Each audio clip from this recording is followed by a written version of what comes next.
pag-ibig nila dito, heto at nagtayo sila ng sarili nilang burger joint sa Cainta, Rizal, ang All-In Burger Steak.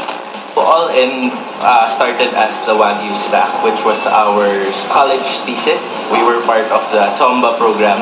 It's a special entrepreneurship program by the Ateneo. We only had 2 products. As we developed the concept, we decided that after graduation, we would continue the business. Magandang feedback ng kanilang professor sa kanilang business concept, kaya naman sila ang nag-uwi ng parangal bilang Group to Likely Succeed and ang Entrepreneur of the Year Award. Kaya ang ending, hindi na sila naghanap ng iba pang trabaho pagka-graduate. Kaya nagpakabossing na agad sila sa kanilang business. So far, it's been doing great. We've had a lot of positive feedback from our customers. The partnership has been great. There's 4 of us, and each of us has a different role. That's the greatest part about our partnership. Homemade lahat ng kanilang burgers at maging ang kanilang mga specialty sauces. Pwedeng mamili ang kanilang customers kung premium beef or Wagyu beef ang kanilang patties. Pwede din daw itong i-customize. Good morning! Ako si Jerd Santos. I'm the co-partner of All-In Burgers. So ngayon, i-explain ko sa inyo paano namin ginagawa yung bestseller namin, ang Bacon Bacon Cheeseburger. So basically, meron kaming 4 na ingredients, na main ingredients na ginagamit sa burger na to. Una, gumagamit kami ng Wagyu beef. So ano ba yung Wagyu?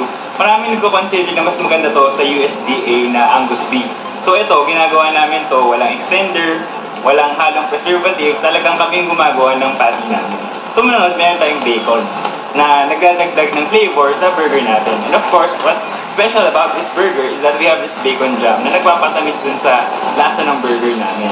And lastly, we have this cheese sauce. So makikita mo na ang daming blend ng flavor natin. Meron tayong salty, meron tayong sweet, and meron tayong cheese sauce to balance it all out. So ngayon, pinapakita namin paano ginagawa yung breakfast burger. So what's special about it is that meron siyang fried egg. So na-try nyo na ba yun na magkaroon ng fried egg sa burger nyo? Kung hindi pa, pumunta na kayo dito para matry yun. So, ito yung 4 sa mga burgers namin. Ito, simula dito is yung bacon namin. May kasama siyang fries. Ito, may kasama siyang homemade bacon, tsaka homemade bacon jam namin. Tapos with homemade cheese sauce namin.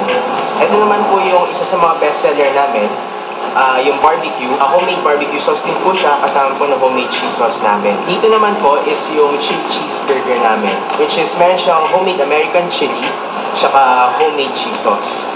As yung huli po namin is yung breakfast burger. So meron po siya yung signature classic sauce po namin, tsaka may kasamang egg, tsaka homemade bacon.